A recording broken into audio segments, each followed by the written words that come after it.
Update చూసుకుంటే జూబ్లీహిల్స్లోని తన నివాసంలో సీఎం రేవంత్ రెడ్డి కీలక సమావేశం నిర్వహించారు. ఇక ఈ సమావేశానికి తెలంగాణ కాంగ్రెస్ వ్యవహారాల incharge Meenakshi Natarajan, TPCC chief Mahesh Kumar గౌడ్తో పాటు పలువురు మంత్రులు హాజరయ్యారు. ఈ సమావేశంలో రాబోయే మున్సిపల్ ఎన్నికల్లో గెలిపే లక్ష్యంగా పార్టీ కార్యాచరణపై విస్తృతంగా చర్చించారు. అలాగే రేపటి నుంచి సీఎం జిల్లాల పర్యటనపై కూడా సమీక్ష జరిపినట్లు సమాచారం.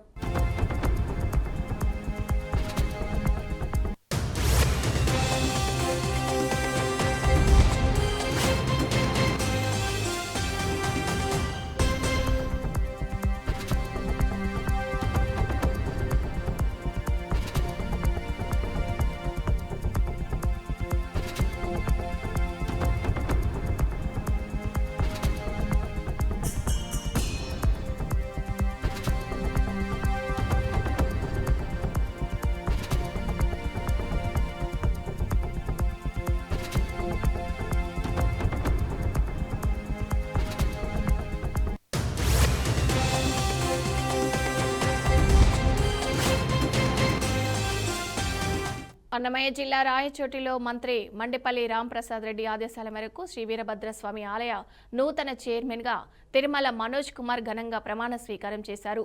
మంత్రి మండిపల్లి రాంప్రసాద్ రెడ్డి ఆధ్వర్యంలో ఆలయంలో నిర్వహించిన ఈ కార్యక్రమంలో సినీ నటుడు మోహన్ బాబు మరో వివాదంలో చిక్కుకున్నారు. విద్యార్థుల కిడ్నాప్ ఘటనకు సంబంధించి ఆయనపై తిరుచానూరు పోలీస్ స్టేషన్లో కేసు నమోదైంది.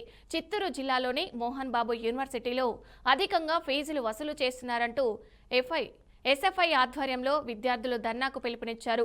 ఇక ఈ క్రమంలో తిరుపతి కలెక్టరేట్కు వెళ్లేందుకు విద్యార్థి నేతలు అక్బర్, వినోద్ ప్రయత్నం చేశారు. అయితే మార్గం మధ్యలో ఇద్దరు కూడా కిడ్నాప్కు గురయ్యారు. దీంతో మోహన్ బాబు, విష్ణు పిఆర్ఓ సతీష్ పై విద్యార్థులు అనుమానం వ్యక్తం చేశారు. పోలీసులకు ఫిర్యాదు చేశారు. దీంతో పోలీసులు కేసు నమోదు చేసి దర్యాప్తు చేస్తున్నారు. సినీ నటుడు మోహన్ బాబు మరో వివాదంలో చిక్కుకున్నారు. విద్యార్థుల కిడ్నాప్ ఘటనకు సంబంధించి ఆయనపై తిరుచానూరు పోలీస్ స్టేషన్లో కేసు నమోదైంది. చిత్తూరు జిల్లాలోని మోహన్ బాబు యూనివర్సిటీలో అధికంగా ఫీజులు వసూలు చేస్తున్నారంటూ ఎస్ఎఫ్ఐ ఆధ్వర్యంలో విద్యార్థులు ధర్నాకు పిలుపునిచ్చారు. ఇక ఈ క్రమంలో తిరుపతి కలెక్టరేట్కు వెళ్లేందుకు విద్యార్థి నేతలు అక్బర్, వినోద్ ప్రయత్నం చేశారు.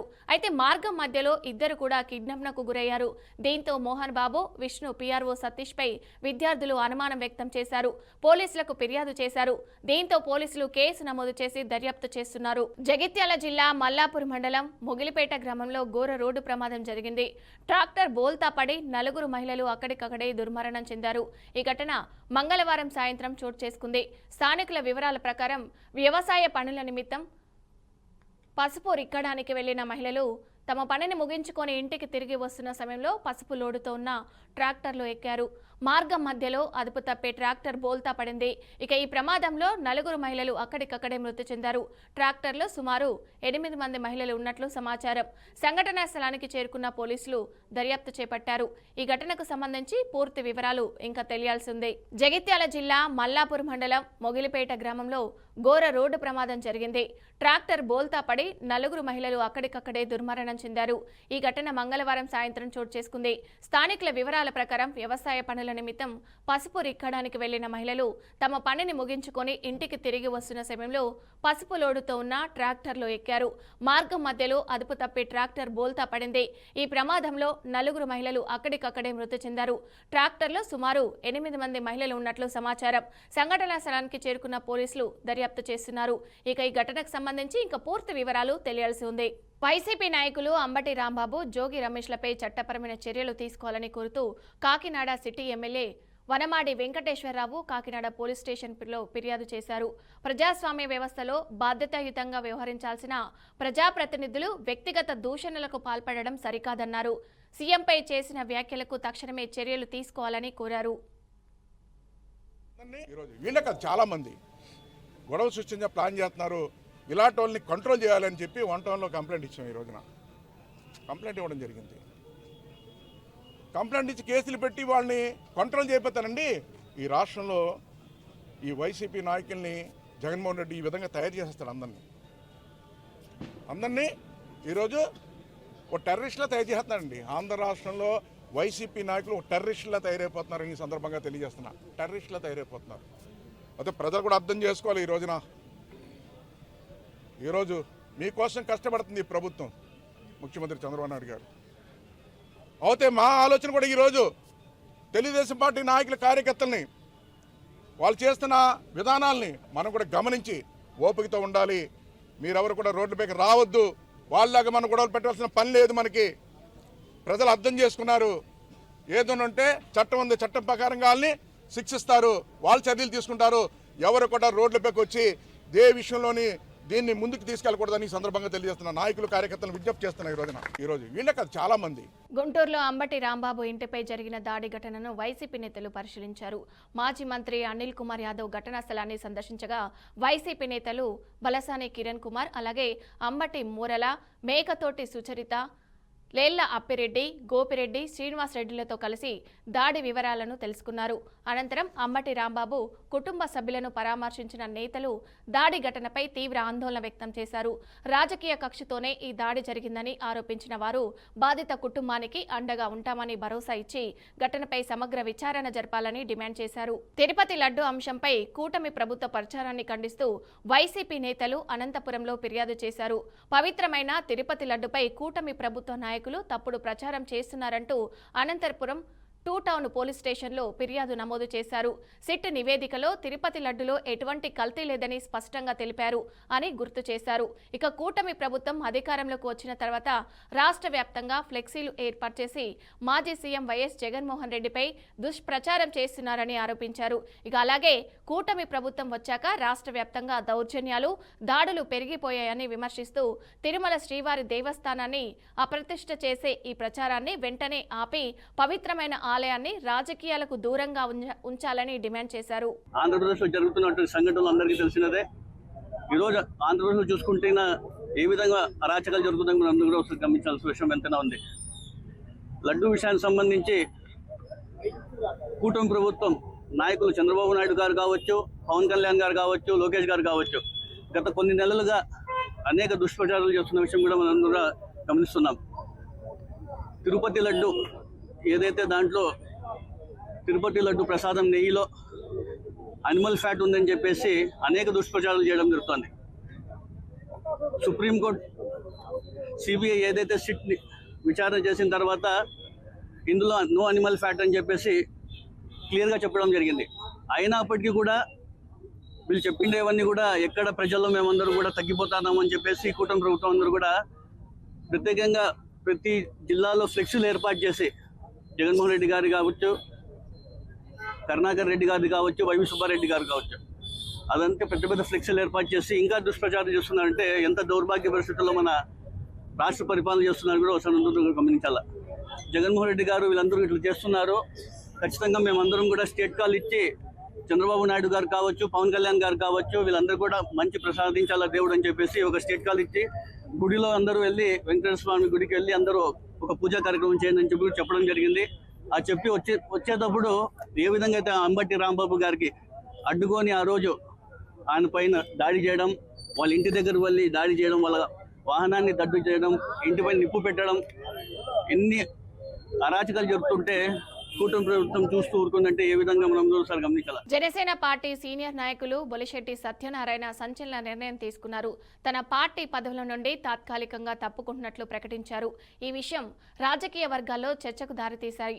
ఇక ఈరోజు పార్టీ అధ్యక్షుడు పవన్ కళ్యాణ్ కు రాసిన లేఖలో తాను 2020లో ఉత్తరాంధ్ర కాలుష్య సమస్యలపై హైకోర్టులో దాఖలు చేసిన పిల్ ప్రస్తుతం కీలక దశలో ఉందని, పర్యావరణ శాఖ మంత్రిగా ఉన్న పవన్ కళ్యాణ్ కు తన కేసు వల్ల ఎలాంటి నైతిక ఇబ్బందులు కలగకూడదనే ఉద్దేశంతోనే ఈ నిర్ణయం తీసుకున్నట్లు ఆయన స్పష్టం చేశారు.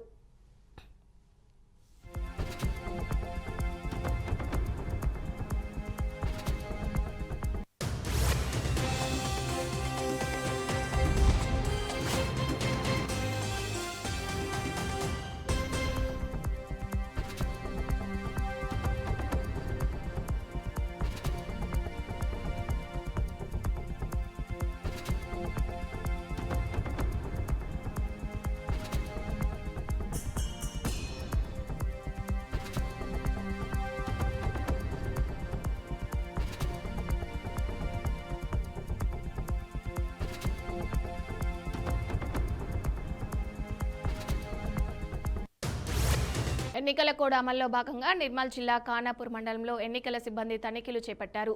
ఈ తనిఖీలలో భాగంగా తర్లపాడు చౌరస్తా వద్ద ఎన్నికల సిబ్బంది ఖానాపూర్ ఎమ్మెల్యే బొజ్జ పటేల్ వాహనాన్ని తనిఖీ చేశారు.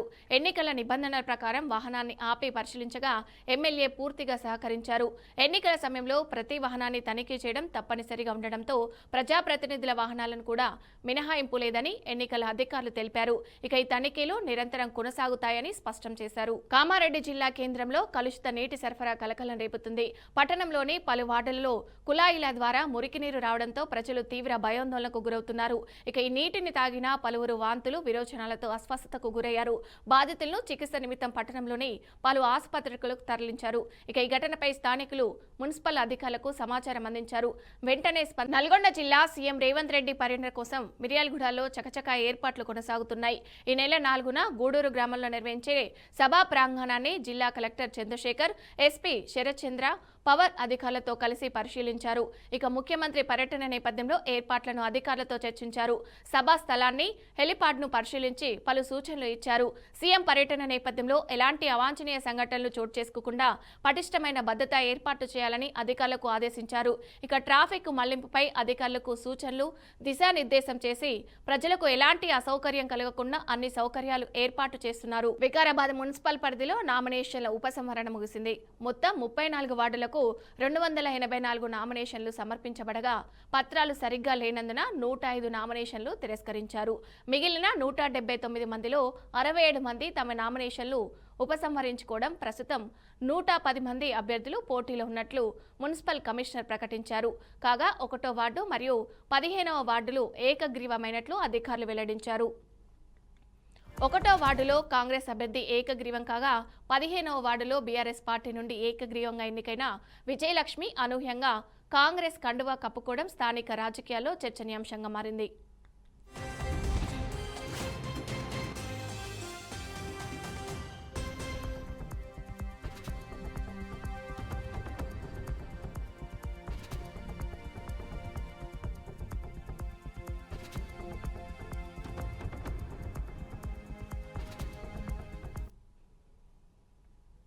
రంగారెడ్డి జిల్లా షాద్నగర్లో అగ్ని ప్రమాదం చోటు చేసుకుంది. రిలయన్స్ ట్రెండ్స్ బట్టల షాపు సెల్లార్లో ఒక్కసారిగా మంటలు చెలరేగడంతో జనరేటర్తో పాటు స్టాక్ అగ్నికి ఆహుతైంది. ఇక ఘటనా స్థలానికి చేరుకున్న ఫైర్ సిబ్బంది సకాలంలో స్పందించి మంటలు ఆర్పడంతో పెద్ద ప్రమాదం తప్పింది. అయితే జనరేటర్లో సాంకేతిక సమస్యతో మంటలు వ్యాపించాయని యాజమాన్యం తెలిపింది. కర్నూలు జిల్లా ఎమ్మిగనూరులో బంగారం, వెండి ధరల పతనం ఆభరణాల వ్యాపారాన్ని కుదేలు చేస్తుంది.